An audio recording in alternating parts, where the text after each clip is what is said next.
పశ్చిమాసియాలో ఉద్రిక్తతలు రోజురోజుకు తీవ్రమవుతున్నాయి. ఇప్పటివరకు గాజాకే పరిమితమైన ఇజ్రాయెల్ దాడులు ఇప్పుడు లెబనాన్కు వ్యాపించాయి. హమాస్ను అంతం చేసే వరకు యుద్ధాన్ని ముగించమని చెప్పిన నెతన్యాహు సేనలు ఇప్పుడు లెబనాన్లోని సైనిక స్థావరాలపై దాడులు ఇలానే కొనసాగుతాయని హెచ్చరించింది. దీంతో లెబనాన్ పౌరులు భయాందోళనకు గురవుతున్నారు. తమ ఇళ్లను వదిలేసి సురక్షిత ప్రాంతాలకు తరలి వెళ్లిపోవడంతో రోడ్లన్నీ వాహనాలతో కిక్కిరిసిపోయాయి. ఇజ్రాయెల్ చేసిన దాడుల్లో ఇప్పటి వరకు 356 మందికి పైగా చనిపోగా 1200 మందికి పైగా గాయాల పాలయ్యారు. ప్రస్తుతం లెబనాన్లో జరుగుతున్న దాళ్లతో ఈ ప్రాంతం మరో గాజాగా మారుతుందని ఐరాస ఆందోళన వ్యక్తం చేసింది.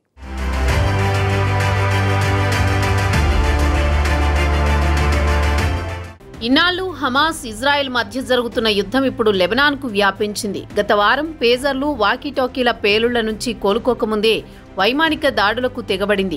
అక్కడితో ఆగకుండా హిజ్బుల్లా కీలక నేతలను హతమార్చింది. దీంతో ఈ దాడులు పతాక స్థాయికి చేరుకున్నాయి. దక్షిణ లెబనాన్పై ఇజ్రాయెల్ భీకర దాడులు చేసింది. లెబనాన్లో ఇజ్రాయెల్ యుద్ధ విమానాలు భారీ శబ్దాలతో దూసుకెళ్లడంతో ప్రజలు భయాందోళనకు గురయ్యారు. హిజ్బుల్లా స్థావరాలే టార్గెట్గా దాడులు చేస్తామని ఇజ్రాయెల్ హెచ్చరించడంతో ప్రజలు తమ వాహనాలను తీసుకుని సురక్షిత ప్రాంతాలకు వెళ్లిపోయారు. దీంతో చాలా ప్రాంతాల్లో భారీగా ట్రాఫిక్ జామ్ నెలకొంది. ఇజ్రాయెల్ హెచ్చరికలు జారీ చేసిన కొద్దిసేపటికే సైదా, మర్జుయాన్, టైర్, జెహరానీతో బెకాలోయలోని జిల్లాలపై యుద్ధ విమానాలు, డ్రోన్లతో బాంబుల వర్షం కురిపించింది.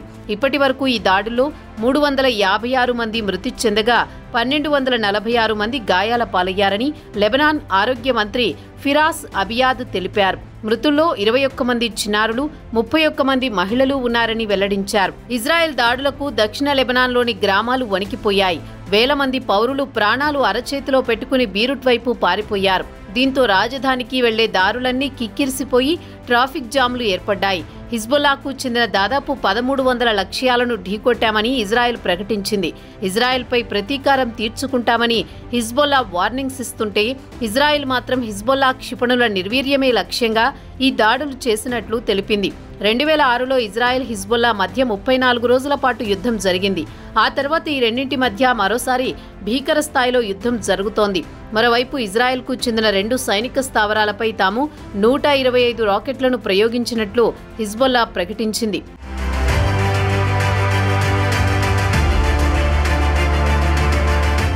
ఓవైపు గాజాపై యుద్ధం చేస్తున్న ఇజ్రాయెల్ హమాస్ను అంతం చేసే వరకు యుద్ధాన్ని ఆపమని తేల్చి చెప్పింది. ఇప్పుడు హిజ్బుల్లాపై దాడులు చేస్తూ లెబనాన్పై తమ దాడుల పరంపర ఆగదని స్పష్టం చేసింది. హిజ్బుల్లా ఆయుధాలను దాచిన బెకా లోయను ధ్వంసం చేస్తామని ప్రకటించింది. లోయలోని పౌరులు ఆయుధాలు దాచిన నివాసాలను వదిలి తక్షణం వెళ్లిపోవాలని ఇజ్రాయెల్ ఆర్మీ హెచ్చరించింది. తమ హెచ్చరికలను లెబనాన్ పౌరులు తీవ్రంగా తీసుకోవాలని ఇజ్రాయెల్ ప్రధాని బెంజమిన్ నెతన్యాహు సైతం ప్రకటించారు. ఇరాన్ రివల్యూషనరీ గార్డ్స్ సాయంతో ఈ బెకా లోయలోనే హిజ్బుల్లా 1982లో ఆవిర్భవించింది. మరోవైపు లెబనాన్ నుంచి హిజ్బుల్లాతో ఇరాన్ తమపై దాడులు చేస్తోందని ఇజ్రాయెల్ అనుమానిస్తోంది. అందుకోసమే హిజ్బుల్లాకు చెందిన సైనిక స్థావరాలను అంతం చేస్తామని స్పష్టం చేసింది. ఇప్పటికే హిజ్బుల్లా కమాండర్ ఫాద్ షుక్రును హతమార్చిన ఇజ్రాయెల్ ఇప్పుడు మరింత మందిపై దృష్టి పెట్టింది. దక్షిణ లెబనాన్తో పాటు బీరుట్ పైన ఇజ్రాయెల్ దాడి చేసింది. ఇజ్రాయెల్ లెబనాన్ మధ్య ఘర్షణల నేపథ్యంలో పశ్చిమాసియాకు అదనపు బలగాలను పంపాలని అమెరికా నిర్ణయించింది. ఇది ప్రాంతీయ యుద్ధంగా మారే అవకాశం ఉన్నందున ఈ నిర్ణయం తీసుకున్నామని పెంటగాన్ తెలిపింది. లెబనాన్ మరో గాజా కానుందన్న ఆందోళనను ఐక్యరాజ్యసమితి సెక్రటరీ జనరల్ యాంటోనియో గుటెరస్ వ్యక్తం చేశారు.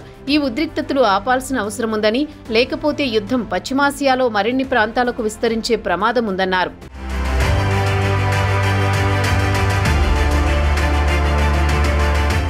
మరోవైపు హిజ్బుల్లా చీఫ్ నస్రుల్లా కీలక కమాండర్ను మట్టుబెట్టాలని ఇజ్రాయెల్ నిర్ణయించింది.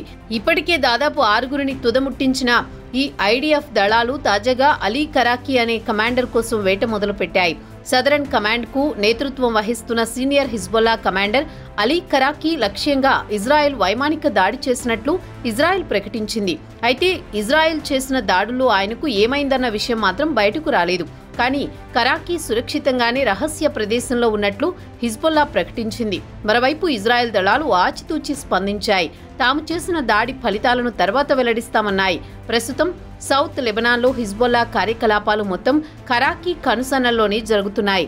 జిహాద్ కౌన్సిల్ సభ్యుడిగా కూడా పనిచేస్తున్నాడు. అతడి కింద Nasir regional division, Aziz regional division, Badir regional డివిజన్లు ఉన్నాయి. కరాకీని ఇటీవల మరణించిన హిజ్బుల్లా నెంబర్ 2 నాయకుడు రద్వాల్ ఫోర్స్ అధినేత ఇబ్రహీం అఖిల్ స్థానంలో నియమించినట్లు తెలుస్తోంది. అతడితో పాటు మరో సీనియర్ కమాండర్ తలాల్ హమియా కూడా ముఖ్య బాధ్యతలు అప్పగించినట్లు సమాచారం. ఇటీవల సైన్యంలో కీలక విభాగమున్న రద్వాల్ యూనిట్ పై దాడి జరిగింది. దీనికి ఆపరేషన్స్ కమాండర్ ఇబ్రహీం అఖిల్ నేతృత్వం వహించాడు. యూనిట్ సభ్యులతో సమావేశమైన సమయంలో ఈ దాడి జరిగినట్లు తెలుస్తోంది. హిజ్బుల్లా అత్యున్నత సైనిక విభాగమైన జిహాద్ కౌన్సిల్లోనూ గతంలో పనిచేసిన ఆయన 1980లో ఈ సంస్థ జరిపిన అనేక దారుణమైన దాడుల్లో భాగస్వామి అయ్యాడు. హిజ్బుల్లా దళాలు సాధారణ పౌరుల ఇళ్లలో భారీగా క్రూజ్, ఇతర క్షిపణుల ప్రయోగ కేంద్రాలను ఏర్పాటు చేసినట్లు ఇజ్రాయెల్ ప్రకటించింది. పైకి సాధారణ భవనంలాగే ఉన్న దాని తొలి అంతస్తులో క్షిపణులు ఉన్నట్లు పేర్కొంది. వీటిపై శక్తివంతమైన వార్ హెడ్స్ ను అమర్చినట్లు వెల్లడించింది. గత 20 ఏళ్ల నుంచి హిజ్బుల్లా వీటిని ప్రజల ఇళ్లలో అమరుస్తూ వస్తోందని ఇజ్రాయెల్ ఆరోపిస్తోంది. మొత్తంగా లెబనాన్ రెచ్చగొట్టేలా ప్రసంగాలు చేస్తుంటే ఇజ్రాయెల్ సైలెంట్ గా తన పని తాను చేసుకుపోతోంది.